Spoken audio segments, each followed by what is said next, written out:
Hey everybody, welcome back to Today Talk. And today I want to talk to you guys the number one reason society is holding you back, and the number one thing that society has not informed you to make you a better person. This is a topic that really involves everyone on earth. It really unifies us as people. It's really one of the number one causes for suffering in people's lives because they really do not know how to deal with this issue. The people spend so much time, kind of getting dominated by the world, and they really don't know how to deal with this thing. That, as I say, it is part of everyone's life on Earth. It is one of the most universal factors that everyone shares as people.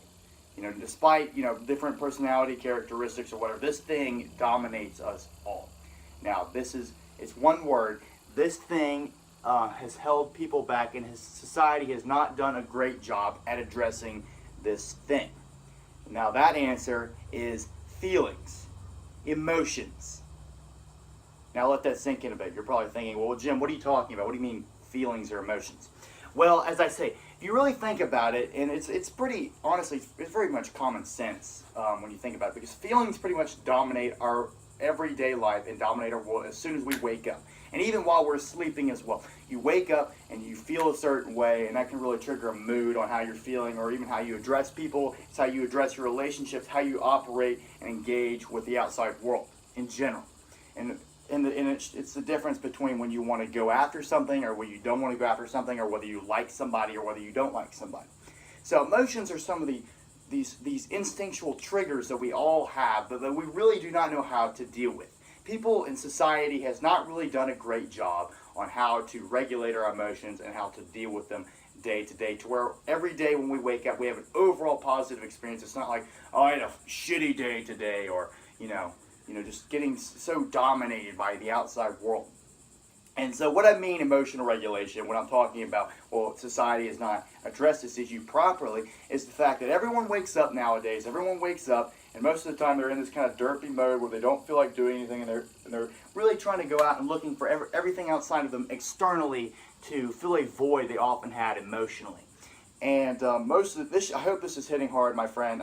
Emotions are incredibly powerful, and we really do not recognize the role they play in life. I read a book, and I'm kind of ranting going off, but I read a book called Emotional Intelligence, how emotionality and how emotional intelligence is more important than IQ and intellectual intelligence. So what does that mean? Well, you're probably thinking, well, Jim, it's better to, anyone can be emotional and be, emotionally intelligent, but it's better to have more knowledge.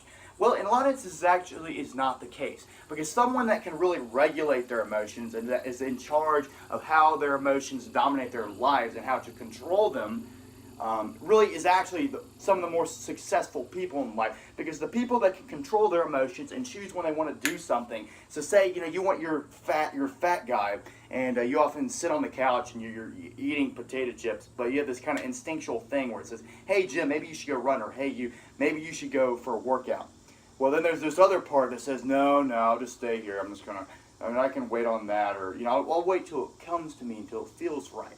Well, the people that are really successful at working out are automatically inspired to go into it. They are often not held back by these kind of, as I say, the battle of the self, this conflict of interest that plagues us all, and that kind of this endless battle. And then you kind of get in this fight. Well, I want to run, but no, I don't know. Should I do it now? And this kind of questioning, this hesitance that comes from not being able to regulate your emotions properly. And so most of the time, you just won't do that. So someone that's really in charge of their emotions and that has emotional intelligence listens to their body, listens to what their emotions say. Hey, it's kind of this positive inspiration that will pop up. Hey, maybe you should go run. All right, I'll go run. Bang, they go run, and then they lose the weight. So as I said, someone that isn't really in connect with their emotions often has the best relationships with people, can communicate often can communicate with people well, have the best relationships, and often will more often be successful in conquering their goals and pursuing the things they want to do.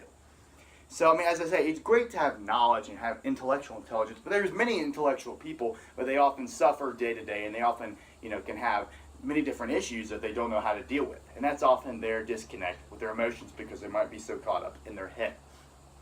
So when it comes to emotional intelligence and regulating your emotions, as I say, society does not do a great job in addressing this issue, Because as I said, most kids, as we're raised, as we said, we're raised to have great hygiene. We're raised to, groom ourselves well and take care of ourselves, eat the right foods, take care of ourselves physically. But most of the time, we're not taught mental health. We're not taught on how to deal with our kind of our mental inhibitions, anxiety, depression, whatever that is, or how to deal with our emotions, how to regulate.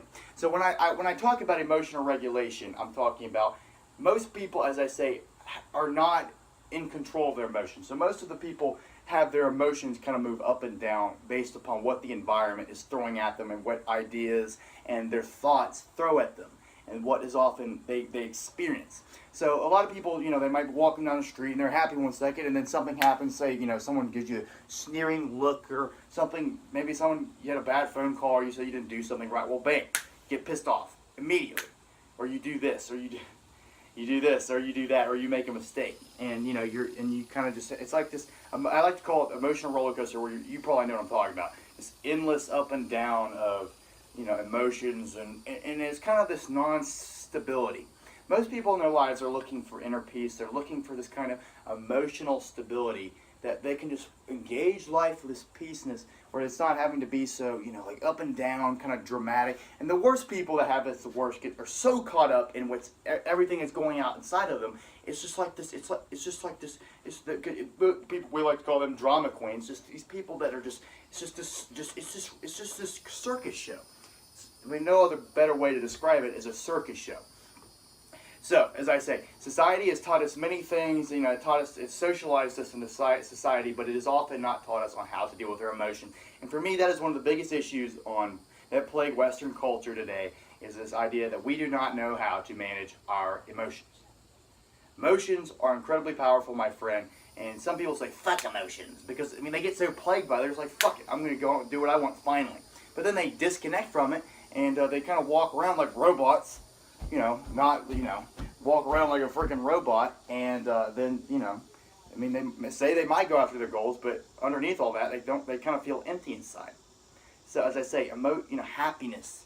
I know you want to feel happy, people want to feel happy with themselves, content, or, these are emotions. These dominate your world, and emotions are like this magnetic field around us. And emotions are not just felt in your body, but they can also be shared with others.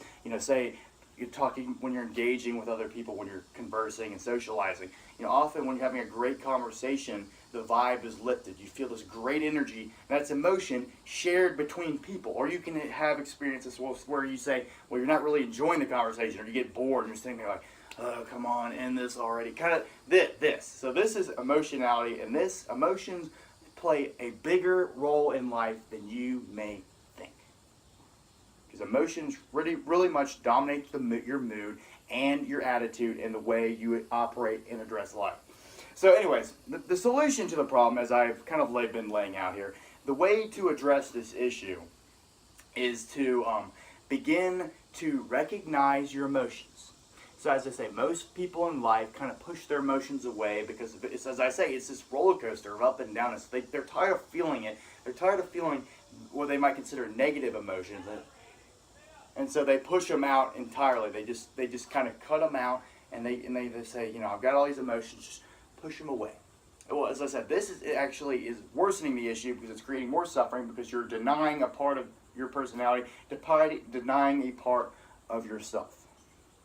And this is something that really affects us deeply because really our emotions are kind of our instinctual kind of blueprint to life. They really give us as I say, I didn't really understand the power of emotions, but they really give us a blueprint on how to live. Like these ideas I talk about, these come from my emotions. These come from, it's not like I just think, I kind of think of them, but when I'm talking right now, I'm talking from a place of honesty and trueness that come from my inner emotional world. These aren't things that just pop in my head like, oh yeah, okay, the inner emotional world, like people probably don't even know what the hell that means.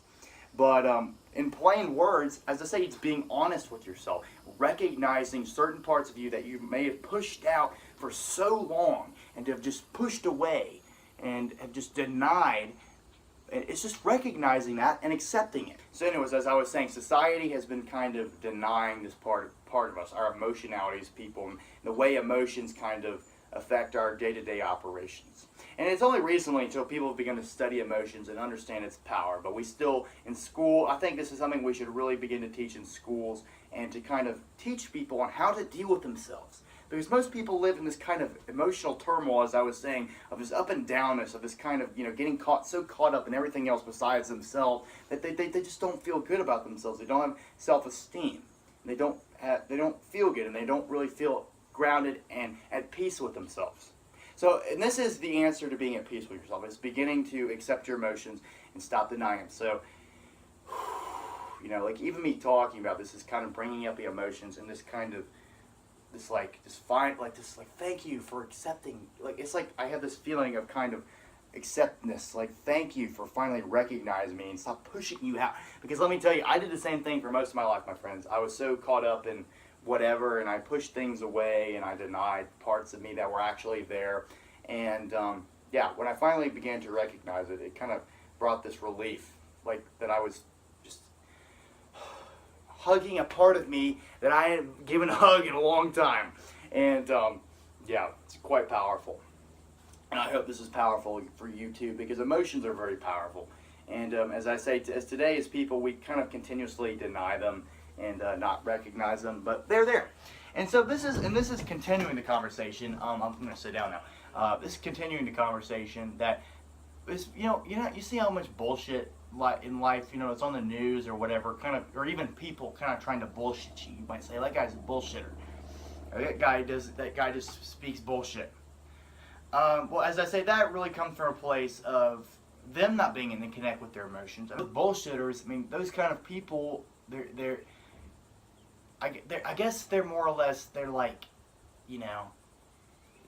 they're trying to, I don't know, they're just so caught up in whatever else is going on, is that, they're just like, ew, like they are also denying their emotions. So you kind of look at it and you're like, all right, yeah, maybe you're not even connect enough with your emotions to recognize it, but the more in connect with your emotion, you might feel this guy is a fucking phony or whatever. But you'd say, it's like, they are just denied certain parts of them, and then so they play this facade of, hell yeah, they kind of play this kind of role, this mask they put on because they refuse to recognize certain parts of them, because maybe they were hurt as a child, or this happened to them, and so they deny that kind of part of them, and and so that causes them to be a bullshitter. And so honestly, have empathy for those kind of people. But as I say, life is so peddled with bullshit because people do not recognize the power and the honesty of their emotions. Because they don't want to. Like, it's just, they don't understand it, they don't know about it. Because they don't know that, hey, that's a part of you too. Don't just push it away. Accept it. But anyways, so that's a whole other topic. But as I was saying, the way to deal and say, all right, Jim, I get, emotional regulation, emotions, the power emotions play in our society, and how society really hasn't done a good job in addressing it. Well, how should society address it, or how should I address it? Well, as I was saying, in order to address the issue, begin to recognize those parts of yourself. Begin to sit down with yourself, maybe go to a therapist, possibly, and begin just to kind of discuss, begin just to kind of allow your emotions to come up and to be felt. And, most people aren't using that, especially guys. Guys are taught, emotions are weakness. You're not allowed to feel your emotions. Well, that is entirely wrong. That is made up. I made a video on how to be a man in his prime. You can go check it out. But, playing a cartoon character where the real slick dude is the guy that kind of walks around real cool looking and isn't affected or whatever. Well, that's another thing that society has peddled. And so evolutionary traits has taught us to deal with our emotions, but stupid socialization and people's dumbness has moved us away from not being in connect with our emotions. And especially as men. Women are much more in connect with their emotions, but maybe they don't really know how to deal with it, or they're also really caught in the environment. But especially guys really do not know how to deal with their emotions. But so as I was saying, anyways, but you just allow yourself to feel them, and they may feel incredibly painful. But pain is a part of life, my friend, and allow that pain to be felt. Don't deny it any longer, because once you release it, you're going to feel incredibly good. I'll tell you that right now. And so allow these emotions to be felt. Allow yourself to begin to accept yourself. And these are all parts of you. These are real parts. These aren't parts that are against you. They want to make you feel bad. They are parts that you've been denying for so long, possibly, and they're ready to be accepted. They want to be felt. So as I said, begin to feel these emotions, no matter if they're happy or painful. Don't judge them. Allow them to be felt, and then allow them to be released. Don't hang on to them. Don't try to figure them out in your head. Well, what does this emotion mean? Just their emotions. They're probably childhood hurt or whatever they are. Allow them to be felt and then released. And the more you do this, the more you recognize that part of your body, your emotional world, the better off, the better quality of life the better quality of life your life will become. You'll begin to be much more in connect with yourself and much more in connect with the outside world. And yeah, you'll find this peace that we've often denied within ourselves. So as I say, people are trying to find peace in life. Well, it's right within you. It's nowhere out there. As I've talked about external. I mean, everyone's out looking for everything outside of themselves, but everything you need is right in your body. So begin to recognize those emotions, feel them, accept them, and right now, like I'm feeling my emotions. As I say, I mean, for me, it's like for so long I denied them, but when I allowed to finally accept them, it's just like this turning point. And this is what I'm saying society doesn't really understand, and society doesn't teach this well enough, is the power of emotions and how to regulate them and how to have a wholesome relationship with your inner emotional world, not this kind of battle per se, but this role of acceptance and this kind of union of yourself. It's more or less what it is, a union, just this kind of, you're hugging yourself, you're giving yourself a freaking big hug like this for the first time in your life. And that's what I'm saying. So I think in order to fix this issue, I think society needs to do a better job in handling it. I think we need to teach in schools and how to deal with your emotions, just like things that really apply to people. Teach people to be wholesome, mentally healthy individuals, emotionally healthy individuals. Stop. I mean, we can teach them all learning science and math and history and English and all that's great. I mean, it's great to develop your critical thinking skills and all that, but we also need to stop denying people their emotional sides and begin to teach people on how to deal with it. But the first step in doing that, helping society understand that, is to recognize it. So I challenge you to begin to recognize your emotions. And, it may be painful, my friend, but I'm telling you right now, it'll pay off in the long run. So I hope this video hit you hard. I hope you got a lot of value out of it. And this was just on my mind this morning. And, yeah. But anyways, thank you guys so much for watching. Please like and subscribe below for more videos. And thanks so much, guys.